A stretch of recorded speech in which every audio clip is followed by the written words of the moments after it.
नमस्कार, मैं शीतल पी सिंह, सत्यहिंदी.com पर आपका स्वागत है। आप हमारे पिछले वीडियो से जान ही रहे हैं कि हम लोग इस समय हरियाणा के चुनाव को कवर करने का प्रयास कर रहे हैं। मेरे साथ इस चुनाव यात्रा में सहयोगी हैं शिवरान साहब, और पिछले वीडियोस में भी आपने इनको देखा। हमारे सत्य हिंदी की बहुत सारी ऐसी डिबेट्स जो हरियाणा सेंट्रिक या फार्मर सेंट्रिक होती है, उसमें आप इनको पाते हैं। यहीं के स्थानीय भी हैं और लंबे समय से पत्रकारिता में उनका अपना अनुभव है। तो उनके होने से जो भाषा का नुएंस होता है वो मुझे सुविधा हो जाती है। हरियाणा है तो हिंदी भाषा भाषी प्रदेश, लेकिन हरियाणवी अपने आप में एक लैंग्वेज है। और जैसा इस भारत देश में होता है कि आप मतलब हिंदी को जिस तरह से शास्त्रीय हिंदी जो है उसके जरिए हरियाणा को नहीं समझ सकते, शायद आप अपनी बात ठीक से न कह पाए ना उनकी बात समझ पाए। तो ये इनका बड़ा उपयोग है मेरे लिए और बहुत उससे हमें फायदा हुआ है। सबसे पहले हम लोगों ने जहां से शुरुआत की वो है फरीदाबाद। आप जानते हैं लोकसभा में 5-5 सीटों पे बंटवारा हो गया था। कांग्रेस और बीजेपी के बीच 10 सीटें थी और जो बाकी छोटे दल अन्य थे उनको कुछ कहीं नहीं मिला था।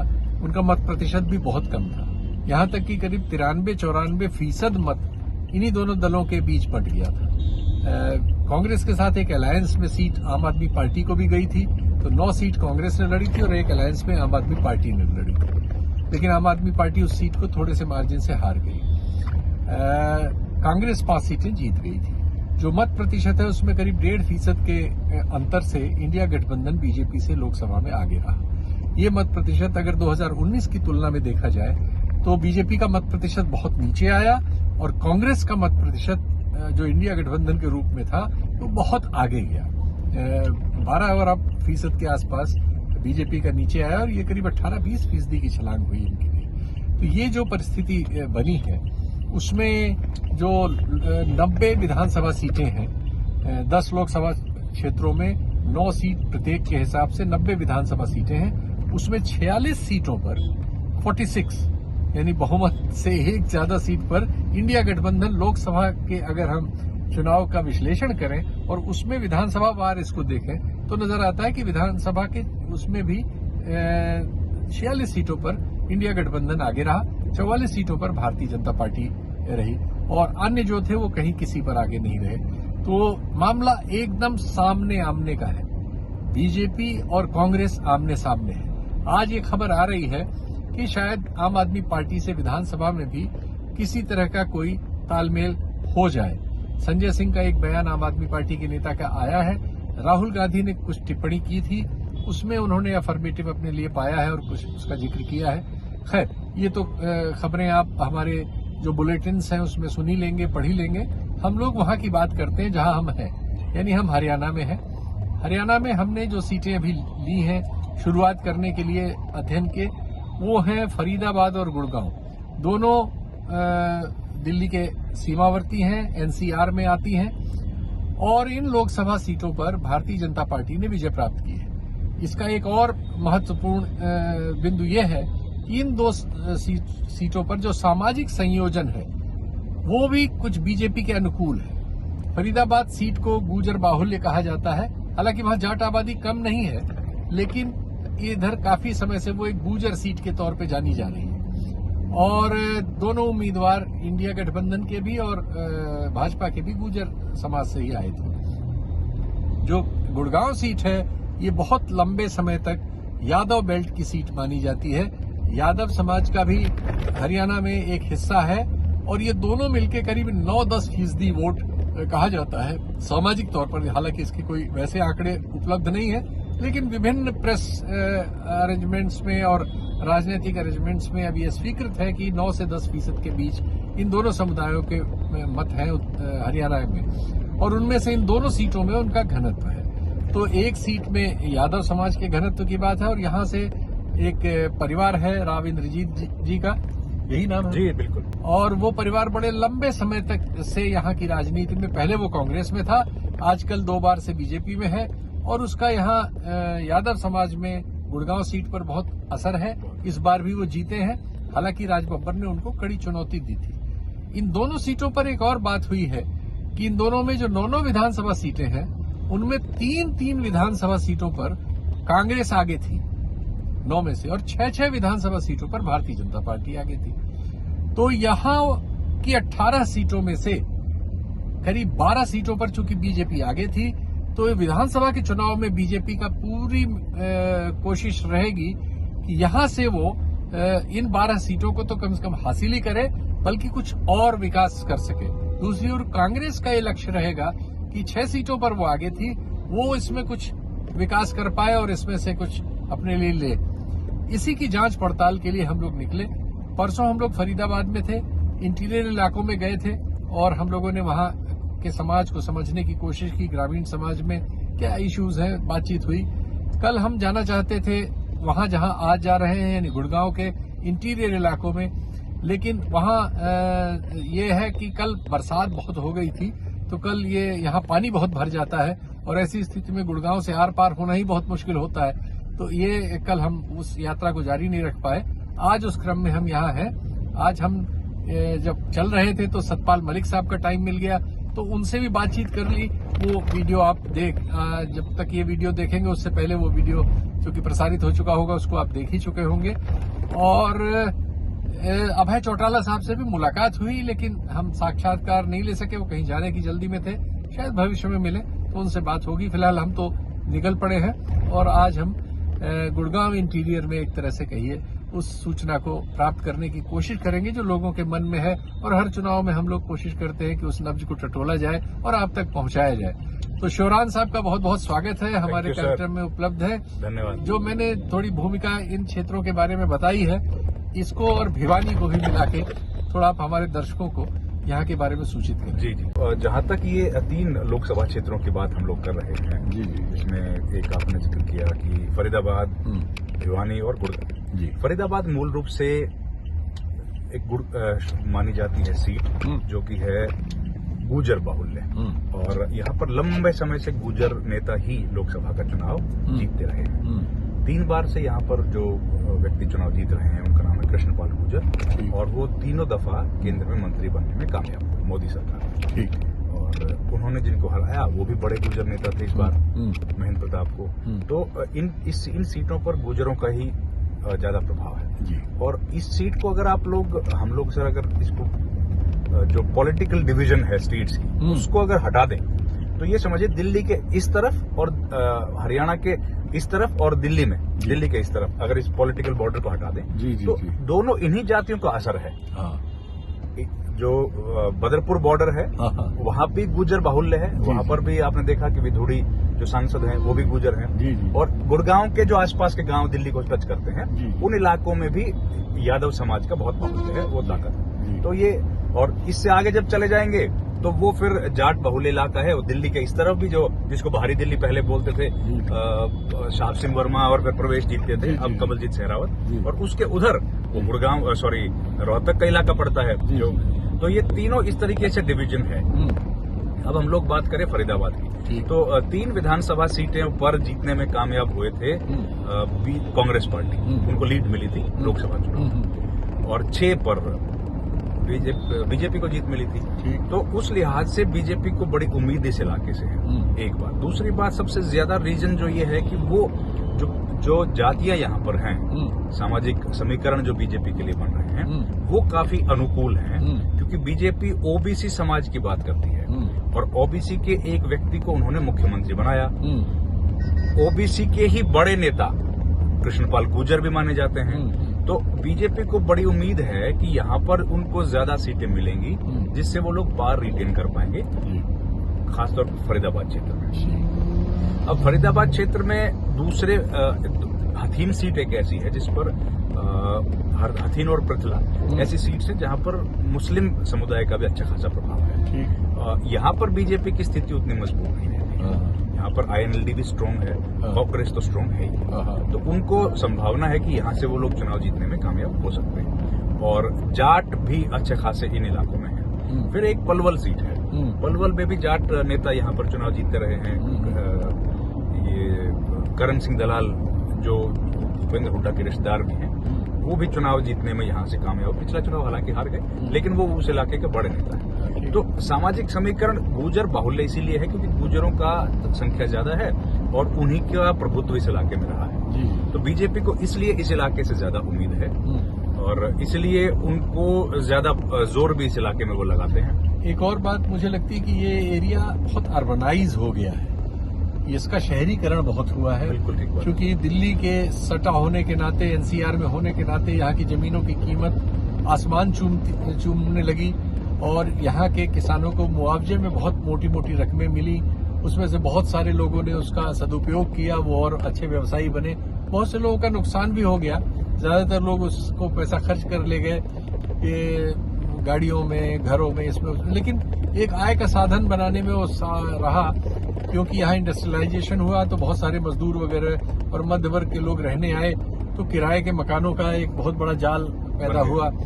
उसमें उन सब लोगों को फायदा हुआ और बहुत सारे नए धंधे खुले। चूंकि तमाम जब शहरीकरण हुआ तो और औद्योगिकरण साथ में था, तो बहुत सारे रोजगार के साधन प्रचुर मात्रा में आए। तो ये सबका फायदा यहाँ की ग्रामीण आबादी में भी गया, लेकिन शिक्षा का उतना असर न होने की वजह से वो उसका उतना उपभोग नहीं कर सके जैसा दक्षिणी राज्यों में, दक्षिण देश के हिस्सों में हम देखते हैं।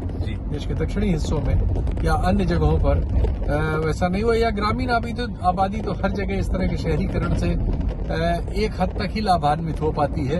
एक बड़ा हिस्सा तो उसका उतने ज्यादा पैसे को, चूंकि हैंडलिंग उसको नहीं आती, तो वो सही नहीं कर पाता और शोबाजी वगैरह में उससे खर्च हो जाता है, झगड़े झंझट मुकदमों वगैरह में फंस के नुकसान उसका हो जाता है। तो वो सारी चीजें हैं मिलीजुली, उन पर आज का विषय नहीं है। अभी तो हम लोग चुनाव के आकलन के सिलसिले में इसमें आपने ये बात सही कही कि इस इलाके का अर्बनाइजेशन हुआ, पर उसके साथ हमको ये भी जानने की जरूरत है कि अर्बनाइजेशन में सरकार की हिस्सेदारी कितनी है और लोगों का अपना पुरुषार्थ कितना है। ठीक। ये इलाके का अर्बनाइजेशन शुरू हुआ भजनलाल के वक्त, जब चौधरी भजनलाल उन्होंने इस इलाके पर बहुत काम किया और यहाँ पर कई इंडस्ट्रीज, फैक्ट्रीज लगाई और उसके बाद धीरे धीरे से इस क्षेत्र का विकास हुआ। वो विकास प्राइवेट सेक्टर की वजह से ज्यादा हुआ। प्राइवेट सेक्टर ने खूब वहां पर इन्वेस्टमेंट किया और कारोबार को आगे बढ़ाया। अब जब सरकार की बारी आई रिटर्न देने की, क्योंकि जिन गांव ने अपने आप को शहर ने जिन गांव को निगल लिया, शहर की आबादी को निगल लिया, उनके खेत खलिहानों को निगल लिया, तो कम से कम उन शहरों को इस बात का अख्तियार तो था कि उसके बदले में सरकार सड़क तो दे दे, उनको पानी तो दे दे, शिक्षा तो दे दे, सीवर लाइन तो डाल दे। लेकिन वो सरकार वहां पर फेल हो गई। हम लोग भी गए, हम लोग बहुत इंटीरियर में गए, लेकिन दिल्ली से बहुत दूर तो नहीं गए और हमने पाया कि वहाँ ये सब चीजें बिल्कुल उसी तरह से परेशानियां जैसे देश के दूसरे हिस्सों और ज्यादा दिक्कत इन गांव में इसलिए है सर, क्योंकि जैसे आपने जिक्र किया कि किराया बढ़ गया। अब जो लोग इन फैक्ट्रियों में यहाँ पर काम करते हैं, वो लोग तो शहर में बड़े बड़े फ्लैट्स में रह नहीं सकते, उन लोगों को तो जाना पड़ता है गांव में ही। तो जो गांव मूल रूप से बना था 1000 लोगों के लिए, उसमें घुस गए हैं 10 से 15,000 लोग। तो उनके संसाधनों पर कितना ज्यादा दबाव है। वहाँ पर पानी का संकट है, बिजली का संकट है, सैनिटेशन का इशू है, गलियां बहुत भीड़ी हैं, गाड़ियां बड़ी बड़ी आ गई, लेकिन गलियां बनाना तो सरकार का काम है, सड़क बनाना सरकार का काम। बात गंभीर होती जा रही है। तो मैं शेरवान साहब ये समझना चाह रहा हूँ कि ये चर्चा हो रही थी कि राव इंद्रजीत जी की अपनी बेटी के लिए भी टिकट चाहते हैं जी, और उसमें ये बात हो रही थी कि शायद उनको टिकट देने में केंद्रीय नेतृत्व में कुछ दूसरी राय है। तो अभी तक कोई डिटेल सूचना तो नहीं आई, चूंकि जो बैठकें हो रही टिकट देने वाली कमेटी की, उस सब में तो राव साहब की उपस्थिति है। जी बिल्कुल। और अभी चूंकि 1-2 दिन में ये लिस्ट आ जाएगी, तो आपको क्या लगता है कि अगर उनकी बेटी को टिकट नहीं मिला तो क्या इसका कोई प्रभाव हो सकता है? मुझे ये लगता है सर, अगर राव इंद्रजीत को बीजेपी नहीं मना पाई या उनके कहने से टिकट नहीं बांटी, तो बीजेपी सत्ता में आना तो भूल ही जाए। अच्छा। सम्मानजनक हार को भी तरस जाएगी। अच्छा जी। राव इंद्रजीत, देखिए ये शिवराज साहब बड़ी इम्पोर्टेंट बात बता रहे हैं कि गुड़गांव के जो सांसद हैं राव इंद्रजीत सिंह, जो पहले कांग्रेस में रहे हैं, बहुत समय से उनका परिवार यहाँ बहुत प्रभावशाली है, उनके पिता मुख्यमंत्री रहे हैं, अपनी बेटी के लिए टिकट चाहते हैं। हालांकि वो स्क्रीनिंग कमेटी और सारी कमेटियों में है बीजेपी की और वहां वो शामिल भी हो रहे हैं, लेकिन उनकी बेटी को लेकर एक संदेह बना हुआ है। वो शायद उनके लिए टिकट चाहते हैं। अगर वो नहीं होता तो जो कह रहे हैं शिवराज साहब, इसको ध्यान से सुनिए। अब देखिए, राव इंद्रजीत सिंह कौन है, पहले हमको ये जानने की जरूरत है। राव इंद्रजीत सिंह केवल सांसद नहीं है या केवल मंत्री भर नहीं है। राव इंद्रजीत सिंह एक बहुत लंबी चौड़ी ऐतिहासिक लेगेसी को कैरी करते हैं। ठीक है। राव तुलाराम जैसे महान शहीद के वंशज हैं, ठीक, जिनको लोग आज भी देश के कोने कोने में बड़े सम्मान के साथ याद करते हैं। ठीक। और इनके पिता इनके पिता राव वीरेंद्र सिंह। राव वीरेंद्र सिंह हरियाणा के दूसरे मुख्यमंत्री थे। हरियाणा जब 1986 पीछे से रही, जब दूसरी बार दूसरे मुख्यमंत्री थे राव वीरेंद्र सिंह। और देखिए, पहले मुख्यमंत्री हरियाणा में बने पंडित भगवत दयाल शर्मा। ठीक। दूसरे मुख्यमंत्री बने राव वीरेंद्र सिंह। कब बने? ठीक। कब बने? किसी भी जाट मुख्यमंत्री से पहले। अच्छा। हिंदुस्तान के पहले यादव मुख्यमंत्री, कोई उनसे पहले मुख्यमंत्री यादव नहीं बना। अच्छा। और बेहद सम्मानित व्यक्ति रहे, लंबी पॉलिटिकल लाइफ उनकी रही, केंद्र में मंत्री रहे, प्रदेश में उनका बहुत दखल रहा राजनीति में। अब एक लंबी चौड़ी लेगेसी। एक छोटी सी बात बता दूं, दिल्ली और गुड़गांव के जो यादव समाज के लोग हैं, चूंकि दिल्ली से सटा हुआ इलाका होने से आर्थिक और सामाजिक रूप से, शैक्षिक रूप से समृद्ध लोगों में से है और बड़े संगठित हैं।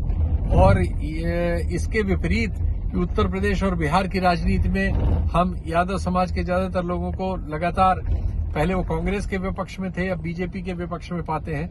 लेकिन यहाँ जो लोग रहे वो ज्यादातर दिल्ली की सत्ता के साथ रहे, और पहले वो कांग्रेस के साथ थे और आज बीजेपी के साथ है। जी बिल्कुल, ठीक है। तो राव इंद्रजीत सिंह का जो दखल है वो केवल अहिरवाल पहले हमको समझना पड़ेगा। क्या अहिरवाल जो है गुड़गांव से, हम अगर उसको शुरू करें, जहाँ पर अहिरों की आबादी बहुत ज्यादा है। अहिरमानी यादव, अहिरमानी यादव जैसे जो यूपी में है, बिहार में से, तो गुड़गांव से शुरू होते हैं। तो गुड़गांव, बादशाहपुर, रेवाड़ी, एक गुड़गांव जिला है, एक रेवाड़ी जिला है, एक महेंद्रगढ़ जिला है। ये तीनों जिलों को मिला के इसको बोलते हैं अहिरवाल का।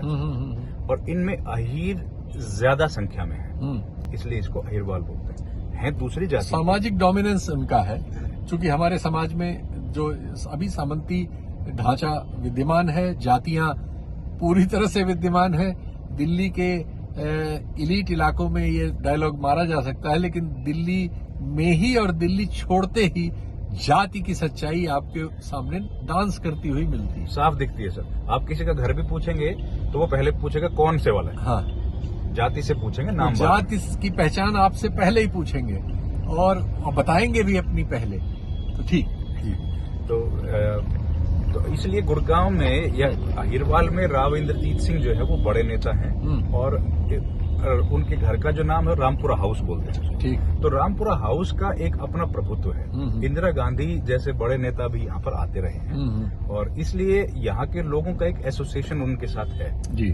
और उन्होंने अपनी ताकत बार बार बीजेपी को दिखाई। 2014 के चुनाव में उन्होंने 2 लोकसभा सीटें, भिवानी और गुड़गांव, जी, 2019 में भी और 24 में भी सारे लोकसभा की सीटें दोनों उन्होंने दिलाई, तीनों बार। और विधानसभा में भी उन्होंने कम से कम 11 या 12 विधानसभा सीटों पर अपने दखल के चलते उन्होंने बीजेपी को जीत दिलाई। ठीक। लेकिन अब क्या है, बीजेपी उनको लगातार, उनकी बेकदरी बीजेपी में हो रही है। अच्छा। उनके कहने से बीजेपी मंत्री नहीं बना रही है। उस इलाके में जो उनके विरोधी हैं उनको मंत्री पद दिया जा रहा है। उनके जो विरोधी हैं उनको पार्लियामेंट्री बोर्ड के सदस्य बनाए जा रहे हैं। ऐसा बीजेपी क्यों कर रही है, आपको क्या लगता है? ऐसा बीजेपी का पॉलिटिक्स करने का एक स्टाइल है। जो नेता बड़ा दिखता है उसको छोटा करने के लिए उसी इलाके में किसी नेता को बड़ा बनाने की कोशिश, पैरेलल गवर्नेंस। जी बिल्कुल बिल्कुल। इम्पोर्टेंट बात इसमें कि उनकी बेकदरी हो रही है। वो इतिहास के सबसे बड़े ऐसे नेता हैं या ऐसे मंत्री हैं जो आज तक उसी पद पर हैं जिस पद पर वो 2004 में थे, जब कांग्रेस एमओएस थे। आज भी वो कैबिनेट नहीं बन पाए। जबकि उनका कहना है कि एक बार के पहली दफा के सांसद मनोहर लाल खट्टर को कैबिनेट बना दिया गया। जी। मनोहर लाल खट्टर का योगदान इतना ज्यादा है नहीं विधानसभा सीटों में। लोकसभा में अपनी सीट मुश्किल से जीत पाए हैं। कोई सामाजिक आधार भी इतना बड़ा नहीं है हरियाणा के लिहाज से। तो इन सब वजह से यहाँ के लोग काफी खफा हैं, लोग भी खफा हैं। और राव इंद्रजीत ने सार्वजनिक मंचों से कहा, अच्छा, बीजेपी हमेशा कहती है कि हमारी पार्टी ऐसी है जिसमें कोई भी एमएलए बन सकता है, कोई भी मंत्री बन सकता है। तो राव इंद्रजीत सिंह पूछते हैं भैया कोई भी बन सकता है तो मेरी बेटे में क्या दिक्कत है। एक और यहाँ के कोई राव साहब है जिनका वीडियो चल रहा है, जो कह रहे हैं कि अगर बीजेपी टिकट नहीं देगी तो मैं कांग्रेस से ले लूंगा। वो भी बता हाँ, वो है सर राव नरवीर। राव नरवीर, वो क्या चीज है? राव नरवीर जो है वो 87 में मंत्री थे। अच्छा, चौधरी देवीलाल की सरकार में। ओके। और उनके पिता भी मंत्री रहे हैं। अच्छा। और उनके एक भाई जो है उनका हाँ। नाम है कमलवीर। वो है शरद यादव के समधी। अच्छा। अच्छा। तो पॉलिटिकली वो परिवार मजबूत है, लेकिन उनके परिवार का खानदानी विरोध एक दूसरे के साथ है राव इंद्रजीत के परिवार के साथ। अच्छा। अच्छा। अब दोनों एक पार्टी में हैं, हाँ। तो दोनों एक दूसरे को मुखालफत करते हैं। हाँ। अब राव इंद्रजीत क्योंकि बड़े नेता हैं, हाँ। हाँ। तो वो उनकी टिकट में बार बार रोड़ा अटकाते हैं। अच्छा। पिछली बार 2014 में उनको टिकट मिली, वो जीते और मंत्री बने। हाँ। अब ये बात राव इंद्रजीत को ठीक नहीं लगी। हाँ। उन्होंने 2019 में उनकी टिकट कटवा दी। ओह।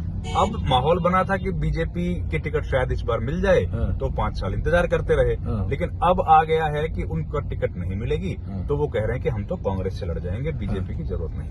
खुल के उन्होंने विरोध किया। हाँ। हाँ, खुल के उनका बयान वायरल है, तो मैंने देखा था, तो मैंने कहा आपसे पूछूंगा। तो वो और चाहते हैं लड़ना बादशाहपुर से। अच्छा। और बादशाहपुर से ही मनोहर लाल खट्टर ने तैयार कर दिया है अपने पूर्व ओएसडी को।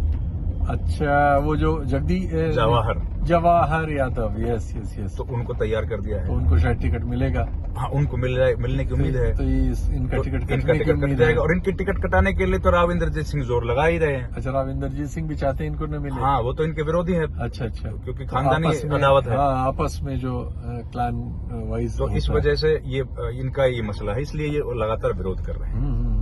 और उसके बाद राव नरवीर सिंह रिश्तेदार हैं राव दान सिंह के, अच्छा, जो कि लोकसभा का चुनाव लड़े थे महेंद्रगढ़ से। ठीक। तो इस लिहाज से उनके लिए कांग्रेस में जाने का भी रास्ता कहीं न कहीं खुलता है। तो जो कांग्रेस है यहाँ, उसमें भी चूंकि इन बड़ी पार्टियों में झगड़े और ये सब होते ही हैं, हाँ, उसमें वो जो झगड़े ऊपर से हैं सैलजा और हुडा ग्रुप के, उसके अलावा यहाँ की लोकल पॉलिटिक्स का तो कोई जी, ग्रुपबाजी है ना। कांग्रेस? यहाँ पर अजय सिंह यादव है, captain Ajay Singh. Captain Ajay Singh LOP रहे हैं और मंत्री रहे हैं, 6 बार विधायक रहे हैं। लोकसभा चुनाव भी वो लड़े। ठीक। तो कैप्टन अजय सिंह जो है उनका इस इलाके में एक अलग ग्रुप माना जाता रहा, ओके। हुड्डा के खिलाफ। हाँ। अब जनता के लिए वो हुड्डा के खिलाफ एक ग्रुप है कांग्रेस पार्टी में, लेकिन यहाँ लोकल लोगों के लिए बड़ा जरूरी है कि अगर अजय सिंह को अपनी प्रेजेंस यहाँ पर मजबूत रखनी है, हाँ। तो उनको हुड्डा का विरोध करना बहुत जरूरी है। ओह। क्योंकि वो जाति का समीकरण, उसमें सूट तभी करेंगे जब वो हुड्डा का विरोध होगा। ओह। और हुड्डा का विरोध होगा तो एक तो अहीर उनके साथ जुड़ेंगे, ठीक। और माना जाएगा कि ये हुड्डा विरोधी है ही, ठीक। इसलिए उनको और ताकत मिलेगी। तो ये उनका पॉलिटिक्स है। लेकिन वो मजबूत नेता हैं। कैप्टन अजय सिंह यादव के बेटे चिरंजीवी की शादी हुई है लालू प्रसाद यादव की बेटी से। अच्छा। तो वो चिरंजीवी जो है वो विधायक हैं अभी, और उन्होंने अभी हाल में एक बयान दिया था, जिसके बाद उनको दीपक बाबरिया ने थोड़ा डांटा है। हाँ। उन्होंने बयान दे दिया था कि आप मुझे विधायक बना दो, हाँ। और मैं डिप्टी चीफ मिनिस्टर बन जाऊंगा। अच्छा। तो फिर उनको थोड़ा सा। दीपक बावरिया कांग्रेस की ओर से हरियाणा के इंचार्ज हैं और मूलतः गुजरात के हैं, लेकिन बहुत ही डोमिनेटिंग शख्सियत है उनकी, और वो बड़े बड़े नेताओं को स्नब करते हुए मिलते हैं। वही हैं जो साफ साफ कह रहे हैं कि जो लोग लोकसभा या राज्यसभा में हैं वो ये चुनाव नहीं लड़ने जा रहे हैं। उन्होंने साफ कह दिया है जी। कल भी प्रेस कॉन्फ्रेंस में कह दिया है। तो आज हम लोगों ने थोड़ी बहुत बातचीत की। जी, एक मिनट। हाँ, एक ये जो इस इलाके की थोड़ी सी हम बात कर लें। ये जो इलाका है सर, इसमें कुछ दिक्कतें हैं। दिक्कतें हैं, इंडस्ट्रियलाइजेशन तेजी से हुआ, गुड़गांव को सब जानते हैं, मिलेनियम सिटी। सही। सबसे ज्यादा रेवेन्यू जनरेट करता है ये शहर, और सबसे खराब इंफ्रास्ट्रक्चर है। सही। आप घूम रहे हैं, हम लोग तो हाँ। कल इसी डर से नहीं आए, हाँ। क्योंकि यहाँ बारिश आ गई। अब बारिश में यहाँ नदी बहने लगती है, बहुत मुश्किल होता है एक। चलना। दूसरा सर पानी, ये जो अहिरवाल का क्षेत्र है हाँ, ना, हाँ। इसमें पानी का बड़ा भयंकर संकट है। ड्राई एरिया है। बहुत ड्राई, डार्क जोन है। ओह। डार्क जोन है। पानी जो है 1,000 फीट नीचे चला गया है। अरे। लोगों का कुएं, ट्यूबवेल काम नहीं करते हैं। ठीक। इसी इलाके को ध्यान में रखते हुए सबसे ज्यादा आंदोलन जो भारत में हरियाणा में चला SYL, ओके, वो ये था कि वहां से पानी आएगा इस इलाके को सींचने के लिए। ठीक। अब वो कभी बना नहीं है, तो वो एक बड़ा मुद्दा है। रोजगार का एक बड़ा मुद्दा है। और इस इलाके से, ये जो अहिरवाल का क्षेत्र है, इस इलाके से लोग फौज में बहुत जाते हैं। आपको याद होगा रेजांगला की लड़ाई भारत जी, की, तो उसमें इसी इलाके के शहीदों का योगदान था। जी जी, बहुत बहादुर लोग हैं। जी जी। अब अग्निपथ की स्कीम आ गई, तो अब वो लोग क्या करें, ये एक बड़ी दिक्कत आ गई है। इस तरह की समस्याएं बहुत सारी हैं जिनको अभी सरकार की तरफ से ध्यान नहीं दिया गया है। तो इन सब चीजों की हम लोग जांच पड़ताल करेंगे और जो अन्य वीडियो आप देखेंगे उसमें यहाँ के लोगों से बातचीत करके जो उनके भीतर क्या है निकालने की कोशिश करते हुए हम आपको मिलेंगे। तो आज तो इस वीडियो में इतना ही। बहुत बहुत धन्यवाद। नमस्कार।